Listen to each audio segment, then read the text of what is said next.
study with me while I share makeup tips influencers are gatekeeping from you. Oh my gosh. Also, I don't have the beauty filter on because I feel like if I'm sharing makeup tips, then I shouldn't have a filter on. I don't know. Okay, so you know how when everyone does their eyebrows, it's like a perfect in-between between like soap brows and 2016 brows? Yeah, I'm gonna tell you why. Okay, so you need a brush and you need some concealer, preferably a shade that's not lighter than your skin tone, that's like your skin tone. And then you only wanna outline the bottom half of your eyebrow. Don't do the top, it will look like 2016 brows, just the bottom. So kind of like this. And if you want to keep it extra natural, don't go to the front of your eyebrow. I do it because I wear pretty dramatic eye makeup, so it doesn't look unnatural on me. But if you don't, then only do this outer half. Take a blending brush and just blend it out so it's not obvious. See? This one looks much cleaner than this one now. When you're blending out your concealer on the outer part of your eye, try and make this like wing motion. It pulls back your face, see? Lift. If you just blend it all over in a circle, it can make your eyes look like more round and smaller. So if you want more of that snatched look, pull it back. See? When you're doing your bronzer, everyone always says go right under your cheekbone. Don't. Do it on your cheekbone. Because what happens is, oh my gosh, I'm so passionate about this. What happens is when you go right on your cheekbone and you start blending it out, it ends up under your cheekbone. I promise you. Just do it on your cheekbone. See, it ends up under your cheekbone anyway. If you've ever had the problem where cream blushes make your foundation separate when you're trying to blend them in, use a stipple brush. It won't make your foundation separate. Here, I'll show you. Again, no beauty filter. I know a lot of people use brushes like this for their powder. Don't do it anymore. Okay, it's gonna make your under eye concealer crease. What you wanna do is take a compact beauty blender works great too, honestly, and you wanna just press into your under eye. Don't brush, press. It sets your concealer better and it's less likely to crease. Also, when you do your powder, go right over your smile lines. So just as an update, here's my face right now with no beauty filter and my under eyes. Press your powder. If you've ever bought a bunch of eyeshadow palettes, trying to find the perfect brown for your eyelid, like as a transition shade, use your bronzer. I promise you, use your bronzer. It's the perfect eyeshadow color. I'll literally show you. And it's always more cohesive with the rest of your face because you already have this shade on your cheekbones. So it makes your face kind of light up. You just try it. It's like life-changing. Also, when you're checking to see if your highlighter is the right shade, do it in bad lighting. So like whenever you put a highlighter on, it looks pretty in good lighting, right? But if it's too light or too dark, it'll look chalky on your face. So do it in bad lighting. Make sure it fits your face, specifically in like Sephora before you buy it. This isn't like an immediate tip, but like if you're gonna buy a highlighter, always do that. If you have tiny eyelid space, kind of like I do, see how I don't have a lot of eyelid space? Don't bring your eyeliner all the way into your inner corner. Stop it at your iris. I promise you it's gonna look better. Otherwise, your eyelids are gonna be all hidden. And show you. I wanna stop it right up here. And now you can still see my eyelid. Ta-da! Also, if your eyeliner isn't sharp enough for you, you can always take a little bit of concealer on a brush, like a little bit, very small amount, like tiny, tiny, tiny, okay? And just sharpen it. Here, I'll show you.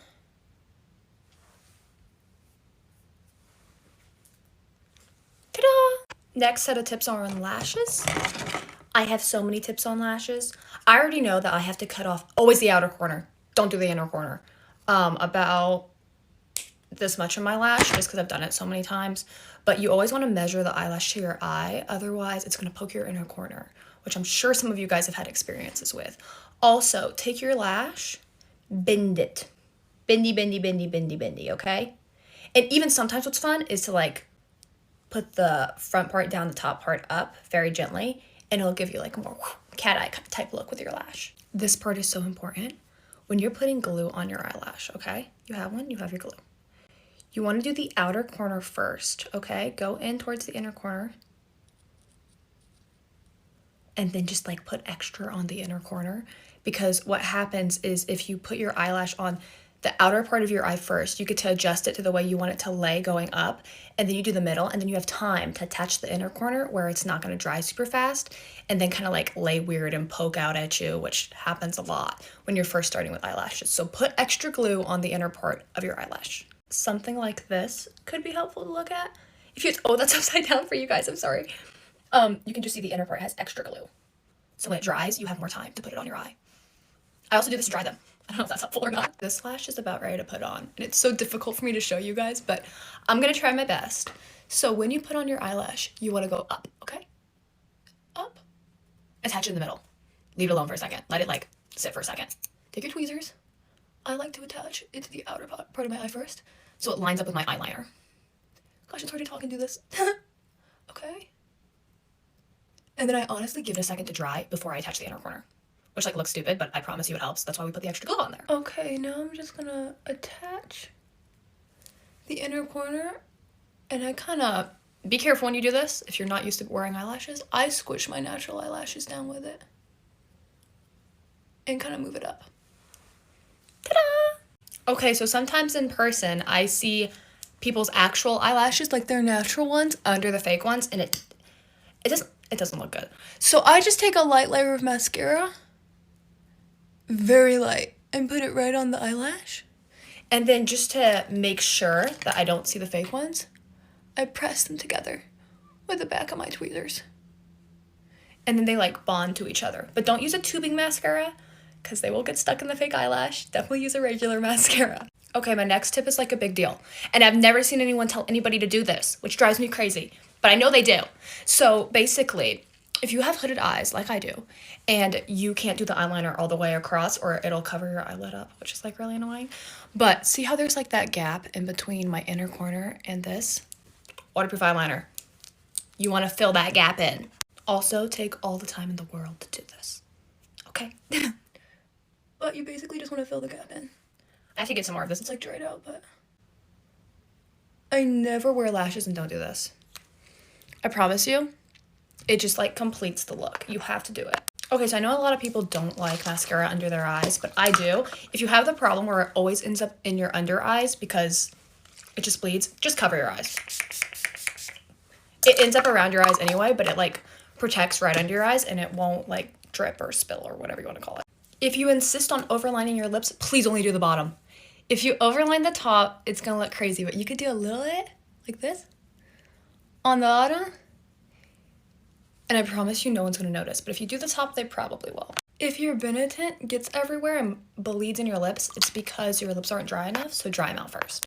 Lastly, influencers have lights, cameras, beauty filters. So if you don't look like them, it's because they don't look like them either. Hope this helped. Bye!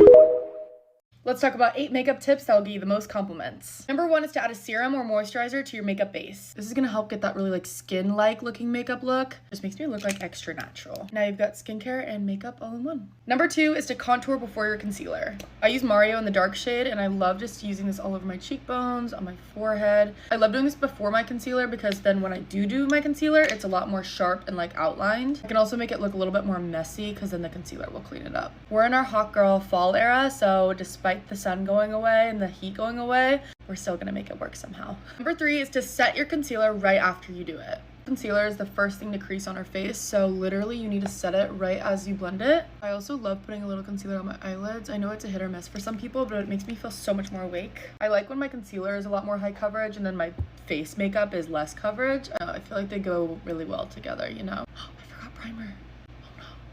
Pretend I added primer because I literally forgot. And then like I said, we're gonna set our concealer right away.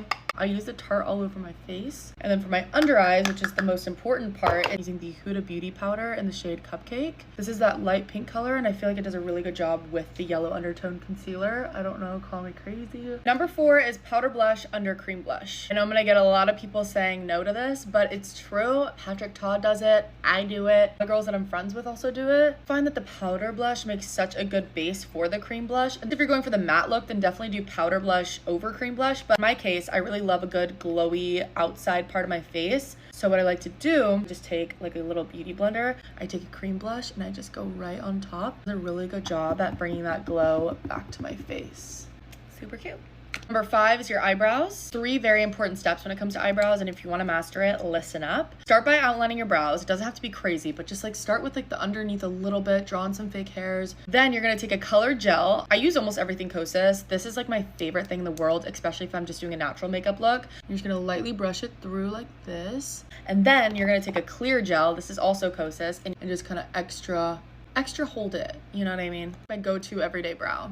Right there. Number 6 is to add false lashes to the end of your lashes. I know some people don't want to do this, but literally if you want to emphasize your look and get more compliments on your eyes, it has been game changer for me. I have the lashes I'm wearing right now linked to my bio. I also added like an individual lash in the middle just for like an extra oomph today. I don't know why I was feeling extra crazy. Gotten me like that cat eye effect. I'm like, I just love eyes, and I'm making that like the first thing people look at. So yeah. Number 7 is to add setting spray before and after you set your face with powder. I forgot to show you when I did it earlier, but now that everything's set on my face, I'm gonna go back through again afterwards. Look at the difference, the before and after. It like shuts your pores. On the forehead, just like that. Number 8 is using black eyeliner as not only eyeliner, but eyeshadow. Of course, we're gonna do the OG waterline. The difference, I can't. Don't forget to do your top line. You could also use brown for like a more natural effect, but now what I'm gonna do is I'm gonna just take this to my top lash line. Messy, smudged out line like this. Same to the other side. Now that you have this crazy like thick line, you're gonna take a small brush. I'm using the M443 brush. And you're gonna create an eyeshadow effect by just smudging out all the harsh lines and then sort of like smoking it out. This is the hot girl formula and the easiest. Extra tip, because I love you guys, add some inner corner highlight. Oh my god, you're gonna die. Bravo. Like, you're kidding.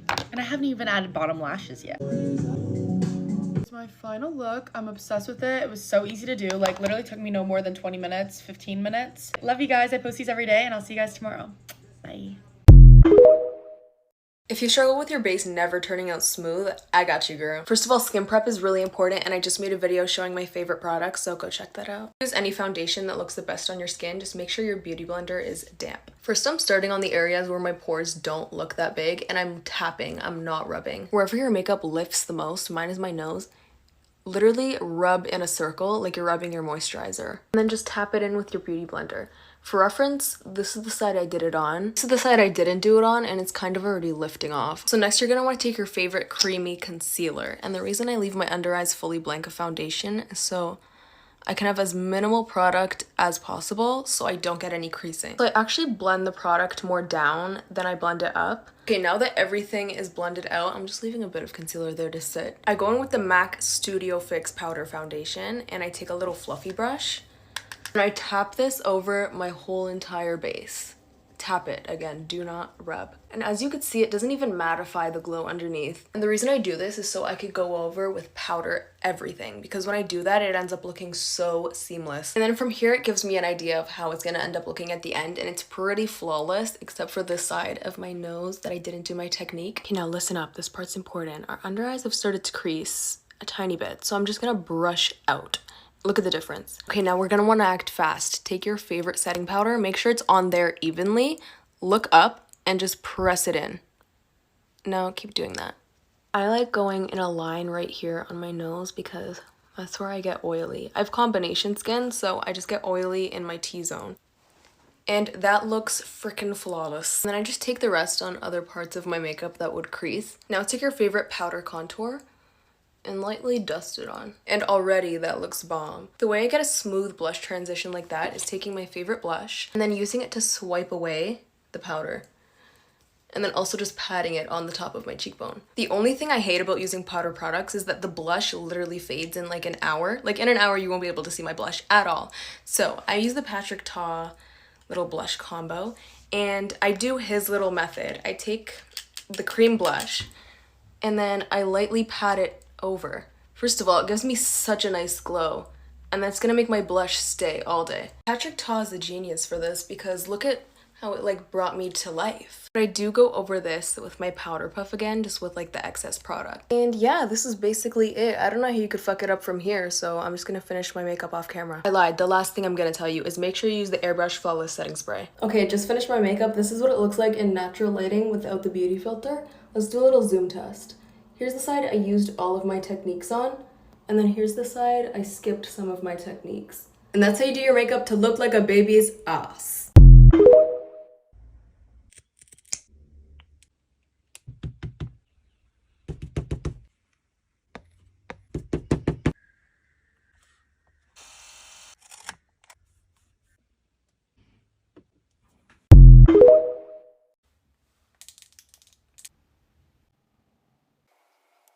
Definitely still some blue peeking out, 6 or 7. Giorgio Armani. This is still pretty sheer, 4 out of 10. Kylie Cosmetics. This has more coverage than the other two, 9 out of 10. It Cosmetics.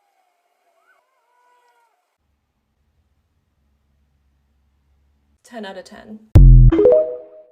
I'm in the big with P-Lady, QP ski. All of my bitches is pretty, they showing their titties is up to the ceiling. Holla, I run through a million. Guys, look what happened when I wore this sheet mask overnight. Honestly, at first, I was like, this is probably the dumbest shit I've ever done for content. But I was like, you know what? Screw it. I'm gonna use it anyways. Why not film it? With this biocollagen mask, typically you would wear it for 3 hours, but they said for the best results, wear it overnight. If you've ever worn a sheet mask, you know it's sticky. So it's like impossible for me to just go to bed with it. So here I am looking dumb as hell wearing the Charlotte Tilbury Cryo Recovery mask on top of it, going to bed. Do you know how tight that mask is? I couldn't even breathe. But then it was choking me. The Charlotte Tilbury mask, I was like, screw it, let's just wear it alone. Thankfully, it doesn't slip off when you go to bed. Over time, the mask changes color. Look how cool this is. And my skin, oh my goodness. Wow, literally stunning. All I did was double cleanse and wear like, even I'm like, what the fuck, it looks so good. I just wore hyaluronic acid serum because you don't really need to wear moisturizer with it. But, mwah, love it.